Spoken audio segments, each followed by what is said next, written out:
In this Fieldcraft video, I'm going to cover Chechen urban anti-armor ambush. Now, these tactics have been heavily examined over the last 30 years, and reportedly before U.S. troops went into Baghdad, they took the lessons learned from the Battle of Grozny, and the troops in the 3rd Infantry Division, the ones that went into Baghdad, they trained on this stuff. They learned it as much as possible to avoid the same mistakes the Russians did. Now, a little bit of background on this for those of you that may not be aware of this because you're not old enough to have been around when this happened. The Soviet Union collapsed in 1991. After that, the Soviet Union was just splintering, flying to pieces. You had republics that split off. The Baltic states, Estonia, Latvia, Lithuania. You had Ukraine, you had Belarus, you had all these different republics split away from the Soviet Union. The CIA went in and encouraged other areas to do the same. One area they were very successful with was Chechnya. This is a mountainous region in southern Russia. Now, this area is the descendants of bandits that used to attack the traders and travelers going along the Silk Road to China and coming back. This region is Muslim predominantly. Now, because of all these little factors and that stuff, this is a region that is very independent.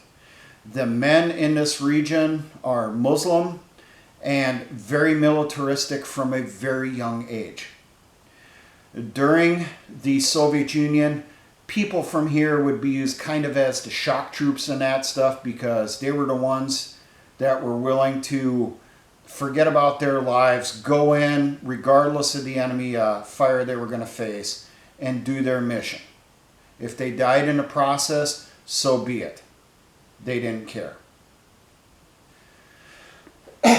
Now, the forces in this operation, and I'm going off of these tactics are from the First Chechen War from 1994 to 1995, over a few months. The Russian troops going in, the commander said he would be able to conquer this breakaway region within 30 days.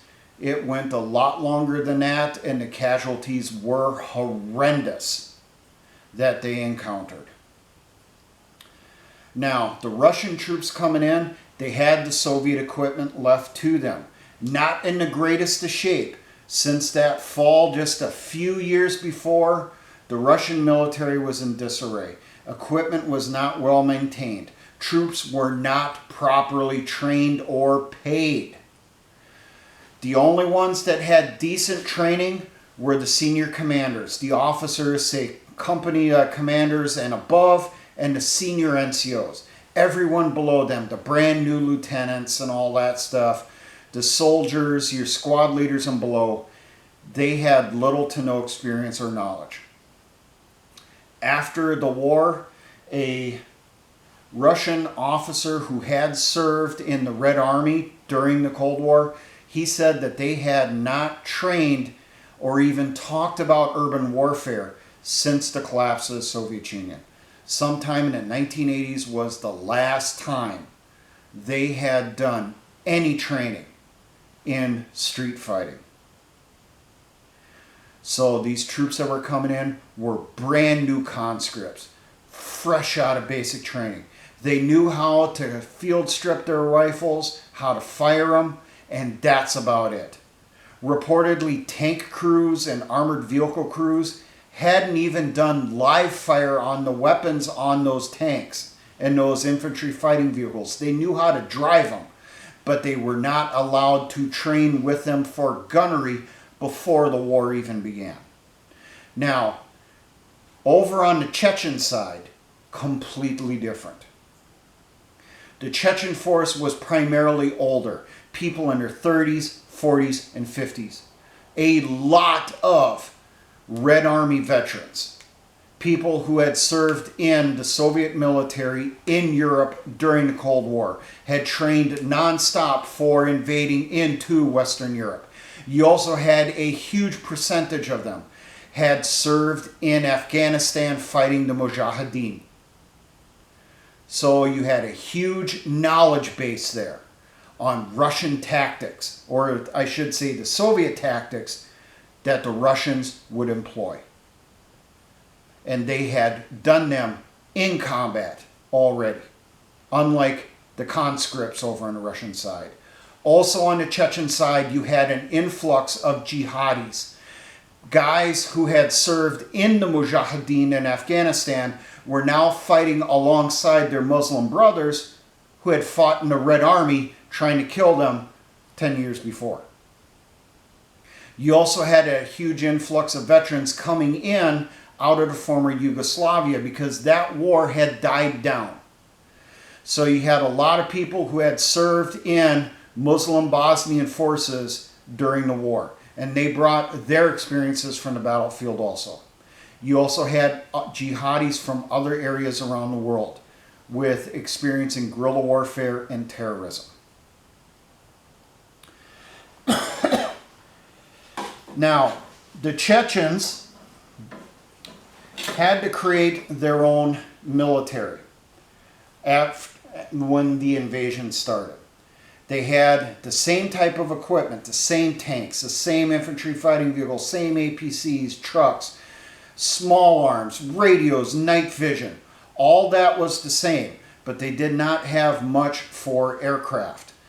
They did not have much for artillery. I think the number that I read was the Chechens had only around 30 artillery pieces when the war started. So their greatest strength was in experience, was in knowledge. The Chechen forces divided themselves for the fighting in Grozny, which was the capital, into a basic combat element called a combat group made up of 15 to 20 men who moved around quickly on the streets with motorcycles, jeeps, and light trucks. This was basically their platoon size element. Under that, they had hunter-killer teams. These were essentially their squads. These were made up of 3 to 6 men. Russian military and the after-action reports state that the average size of the hunter-killer teams was 5 to 6 men. Western sources say it was only 3 to 4. According to Russian intel sources, this is the general makeup of a hunter-killer team. You had 3 primary duty positions and then extras. You had an anti-tank gunner who was armed with primarily an RPG-7 launcher. If they did not have enough RPG-7 rockets, he would be armed with an RPG-18. You had a machine gunner who was armed with a PKM series machine gun. Or, if they didn't have one, an RPK-74. I have seen footage of Chechens in some of these hunter-killer teams. They didn't have a PKM for their machine gunner. They had an actual PKT. For those of you that are not aware of this, this is the vehicle-mounted version of the PKM. This is their coaxial machine gun that was mounted beside the main gun on the tanks or beside the autocannon inside the BTRs and the BMPs. They pulled those machine guns out. They put barrels on them that had carrying handles on top that are used for the PKM. And they also put on an improvised pistol grip on the back so that that gunner could have that carrying handle in his left hand, the pistol grip in his right, and he could put that over the ledge of a window and spray the street below, or he could pop out around the corner from an alley, you know, and hose down the street with the belt, and then pop back around the corner. You had a sniper who was armed with a Dragunov. These were primarily SVDs. You had any additional people, up to 3, were riflemen. They were armed with AK-74s or AK-100 series rifles. The primary job of these riflemen was ammo bearers. They brought belts for the PKM. They carried additional rockets for the anti-tank gunner. And then each one of them had at least one RPG-18 law rocket that they kept with them during the ambush. Now I got a model here of generally what the ambush looked like, and I'll give you the information on this. First off, the leader of that hunter-killer team would choose his ambush zones. And it was not uncommon you would have the entire combat group spread out down this roadway, knowing that, hey, the Russians are going to use this way to get to that important target down there. So they knew Russian tactics would send them on that route. So each hunter-killer team would be assigned, hey, this is your general area, set up your ambush. They would come in, choose an area where there was enough rubble and that stuff in there to channelize the enemy. They wanted the enemy vehicles to travel ducks in a row, one behind the other. They did not want them to be able to deploy to offset each other to put more fires forward. They wanted them one behind the other. Because there was no training in urban warfare, these vehicles typically bunched together way, way too close because the troops would get scared. And when they get scared, they get closer to the person in front of them. So vehicles were almost bumper to bumper in some cases. Now, before the Russians entered the city, they pounded the hell out of it with artillery, rockets, and airstrikes. So there was no shortage of buildings that had already been burned out. There was no shortage of rubble. And as needed, they would move in additional rubble to add to the piles to get these vehicles to move where they wanted them. They would also move the burned out vehicles, buses, trucks, whatever was available, to close off areas they did not want the Russian troops to go into. They wanted to channelize them right into the kill zone. While that was being prepped in here, they would emplace mines and booby traps. Now the very front here of the kill box, they would put in a string of anti-tank mines going across this roadway so that as that tank would come forward, it would hit those mines and it would stop. These mines would be right next to each other so that they had sympathetic detonation. One mine would go off, the entire string would go off, severing the track on both sides, potentially breaching the hull and killing the crew inside that lead vehicle. They could potentially leave open what would look like an escape route, say an alley, so as not to tip them off that they were in a kill zone. This alley farther back, at another really good choke point, they would have a string of anti-tank mines going across, and then behind that, anti-personnel mines. Those anti-personnel mines were primarily tripwire activated. Now, they also, in the buildings on the first floors, or anywhere that Russian troops could get into, so potentially a second floor climbing up rubble, they would booby trap those doorways, those windows with tripwire activated mines, such as Palm Z series mines, OZM series bounding fragmentations, or just plain hand grenades attached to the tripwires. They wanted to keep the infantry out of the buildings and getting at the ambushers. Now, they would have farther down the road from the direction that the enemy is coming from, they would have lookouts.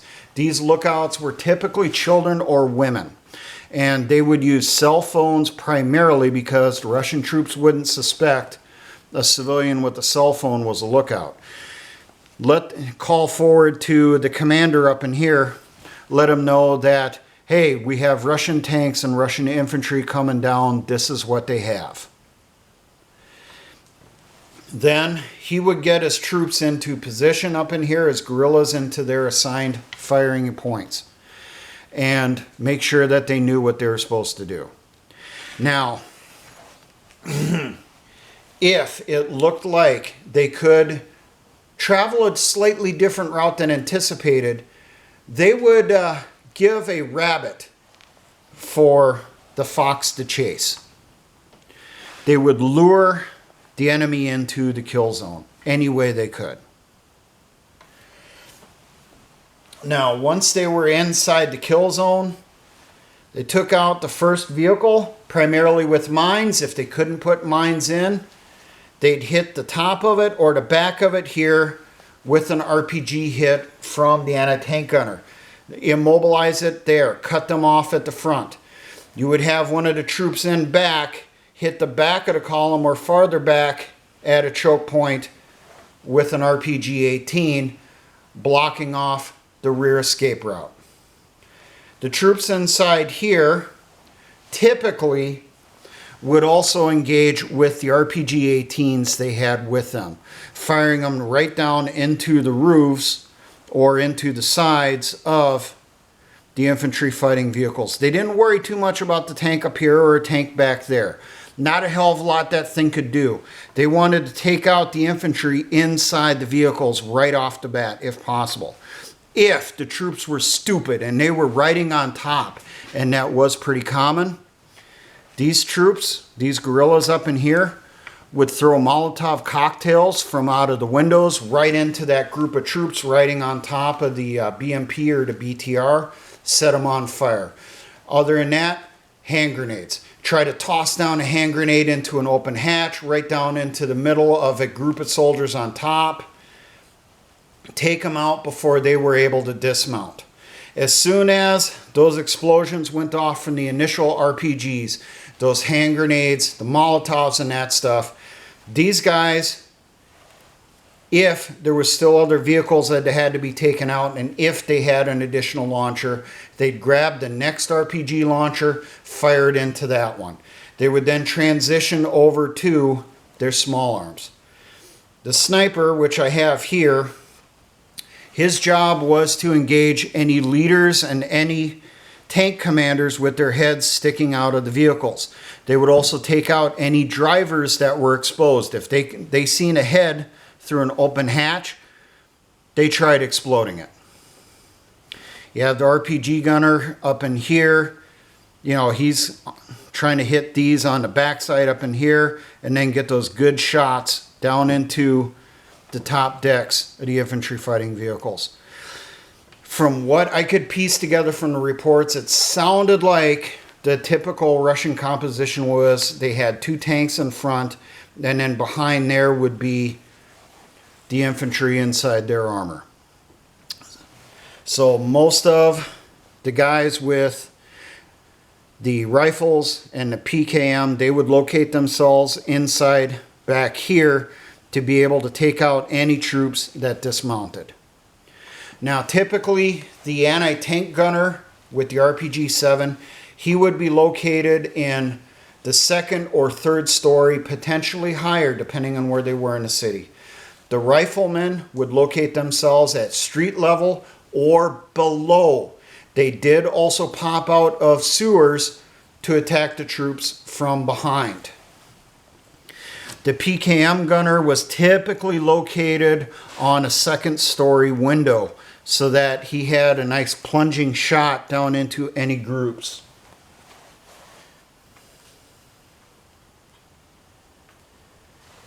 Now, there is a note that if the column coming in had any aircraft vehicles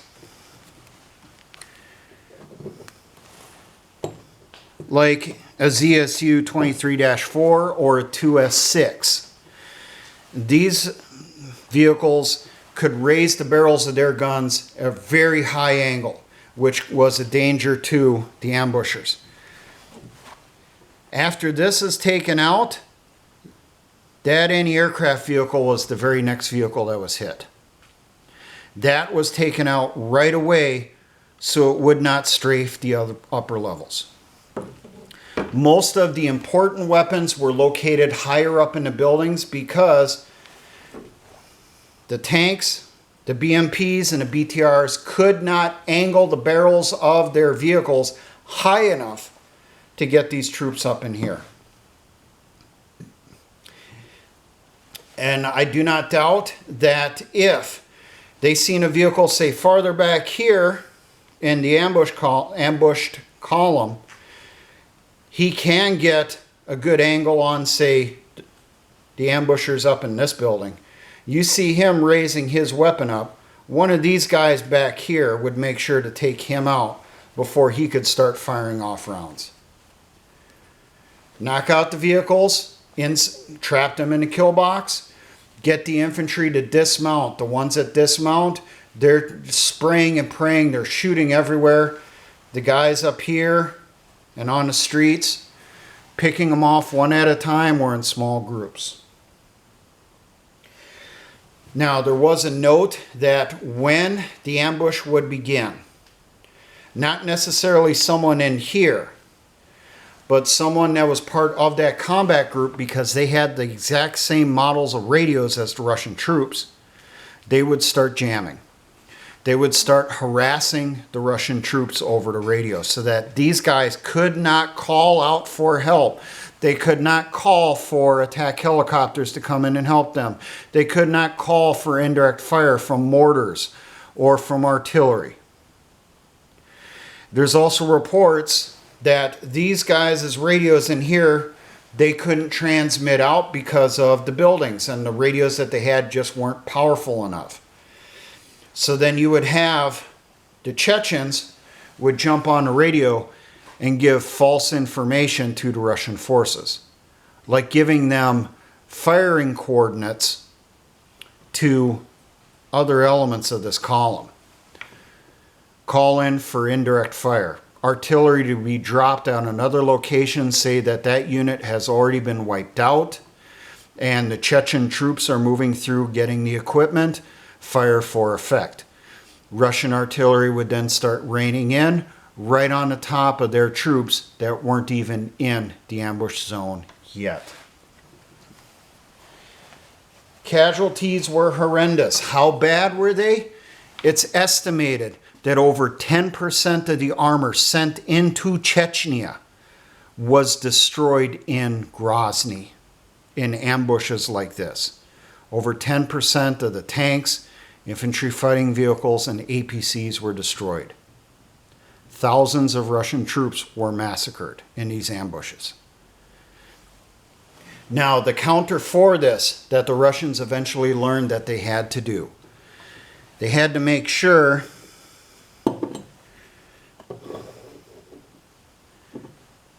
to move the anti-aircraft vehicles fairly farther into the column, closer to the front. And they also had to have others farther back. So that when an ambush would happen, these guys would automatically spin their turrets and start spraying where that fire was coming from, where those RPGs were being fired, or where that machine gun was at. They also learned to dismount their infantry and have the infantry travel ahead of the lead tank to clear the buildings as they move forward. They also had to make sure that they had engineers with that infantry, that as they came up on the building, the engineers would move forward, clear a doorway of any booby traps. The infantry would then move in. The engineers would follow in behind them in case they came across other mines or booby traps. The infantry then did their things and took care of the ambushers.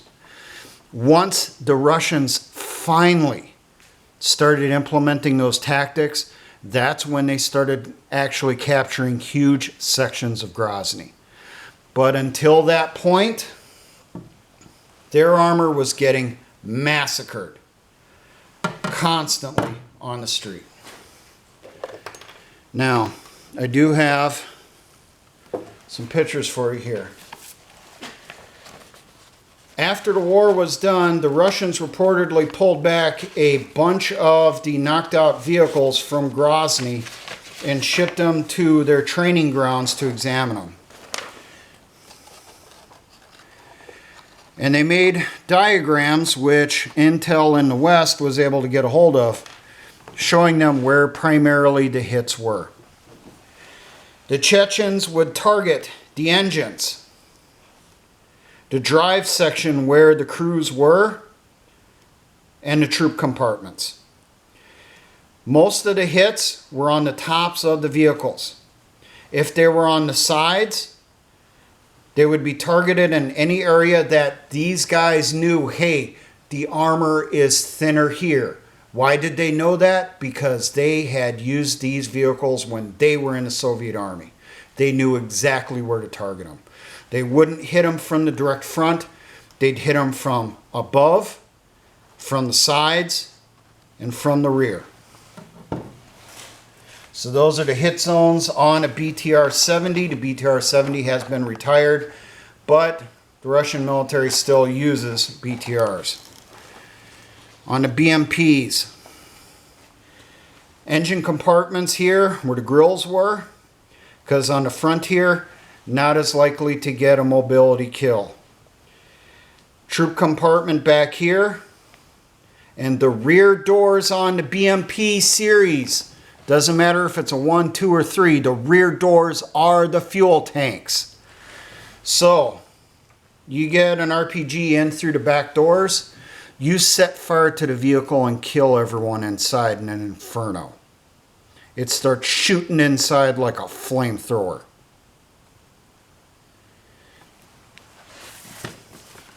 On the tanks, they couldn't hit them from the front. Very few hits on from the front, especially anywhere that was covered in reactive armor blocks.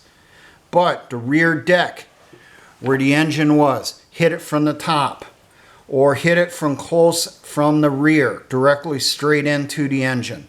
And then on the sides, the turret ring, or farther down on the hull here, anywhere not covered with reactive armor is where they would hit.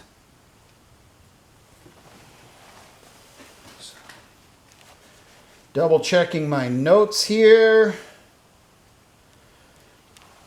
Obviously, like with any ambush,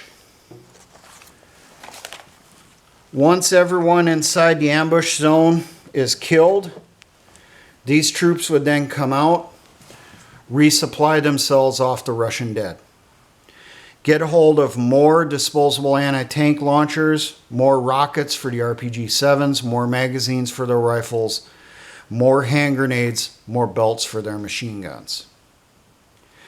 If the vehicle is knocked out, the crew dismounted, it wasn't burned, go inside, take the belts of ammo for the PKT coax from next to the main cannon, and they resupplied their PKM gunner for the next ambush. They would then exit this area, mount up on their vehicles, which were hidden nearby, move to their next assigned ambush zone, and then call it in to their commander over either a Motorola radio or a cell phone. Reportedly, the Chechens used massive amounts of cell phones to have somewhat secure communications. The Russians did have signal intercept technology and equipment, but their troops had not trained very much on them. The Chechens had a huge advantage during that fight, especially in the beginning. Once the Russians started to relearn the tactics from World War II, the tide changed. And the Chechens adapted their tactics again, so that maybe they would put some anti-personnel mines, claymores, for command detonated, or tripwire in front of the column, that as the troops are coming forward, they'd start setting off those mines. The vehicles move forward to give them support. That's when they roll over the top of the anti-tank mines and the ambush would begin. So there you go. Some history from the First Chechen War. Tactics that have been studied very heavily in NATO, in the US military, and in the Russian military over the last 30 years to prevent this from ever happening again. But these are tactics that are still usable today. They have been adapted for US opposing force tactics during urban fighting. It also has been added into U.S. manuals since the late 1990s, I have heard. Now, for all my engineer brothers in the Patriot militia movements, always remember, essay-ons.